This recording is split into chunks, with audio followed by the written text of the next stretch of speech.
Near Albright, West Virginia, in Preston County on North Preston Highway, 2.7 miles north of Albright on the left. It's 9.5 miles south of the Bruceton exit on Interstate 68. Hagans opened the Virginia iron furnace you see here in 1854. Except during the Civil War, the furnace operated intermittently until 1888. Workers layered limestone, charcoal, and iron ore to forge pig iron that went into steel. A wooden raceway brought water from Muddy Creek and Crab Orchard Run. The 50-foot water wheel pumped bellows that blew air into the fire. This kept temperatures at 2,600 degrees to 3,000 degrees Fahrenheit at the right time.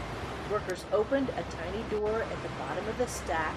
The molten iron flowed into sand molds called the sow and cooled into pigs. They dumped leftover slag made of limestone and iron impurities over the hill.